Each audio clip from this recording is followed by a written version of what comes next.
নতুন বছরে একাধিক নতুন চমক নিয়ে আসছে বাংলা বিনোদনের জনপ্রিয় চ্যানেলগুলি। এই বছরে যেমন নতুন ধারাবাহিকের ঝড় উঠেছিল, আশা করি নতুন বছরেও সেই ঝড় অব্যাহত থাকবে। নতুন বছরের আগেই একরাশ পরিবর্তনের পথে হাঁটছে স্টার জলসা। একাধিক ধারাবাহিক আসছে, অনেক ধারাবাহিক শেষ হচ্ছে, অনেকে কামব্যাক করছেন, একাধিক ধারাবাহিকের টেলিকাস্ট টাইম বদলে যাচ্ছে। তাহলে চলো সব কিছু একসাথে জানা যাক। প্রথমেই বলি, শুধুমাত্র মীরা নয়, শেষ হচ্ছে জলসার অন্যতম সফল ধারাবাহিক শ্রীময়ী। হ্যাঁ, অবশেষে এই ডিসেম্বর মাসের শেষ দিক করেই শেষ হচ্ছে শ্রীময়ী। তাহলে শ্রীময়ী শেষ হবার পরে ওই স্লটে কোন ধারাবাহিক আসবে? যেমনটা ইতিমধ্যে আমরা জেনেছি, ওই সময়ে আসবে নতুন ধারাবাহিক গাঁটছড়া। অন্যদিকে মীরা শেষ হচ্ছে আগামী 5ই ডিসেম্বর।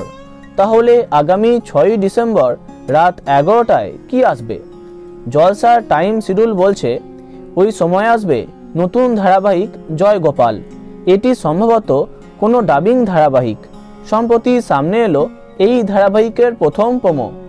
আগামী 6ই ডিসেম্বর থেকে রাত 11টায় আসবে নতুন ধারাবাহিক জয়গোপাল।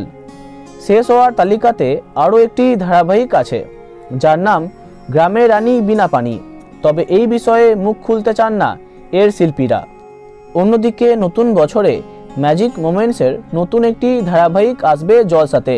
তাতে প্রধান চরিত্রে কারা থাকবেন সেটা জানা যায়নি। এছাড়াও টেন্টের নতুন ধারাবাহিক আসার কথা শোনা যাচ্ছে। এতগুলি নতুন ধারাবাহিক যখন আসবে, তখন তাতে কামব্যাক করতে পারেন দেবাদ্রিতা বসু, শ্রুতি দাস, লাভলি মৈত্র, দিব্যজ্যোতি দত্তর মতো শিল্পীরা। তাহলে বোঝাই যাচ্ছে নতুন বছরে থাকবে অনেক নতুনত্ব। তো বন্ধুরা, এখন তোমার কি মতামত কমেন্টে জানাতে পারো। ভিডিওটি লাইক এবং শেয়ার করো। আর এই টাইপের ইন্টারেস্টিং ভিডিওস পেতে সাবস্ক্রাইব করো কারেন্ট বস, আর পাশে থাকা বেল আইকনে ক্লিক করতে ভুলো না।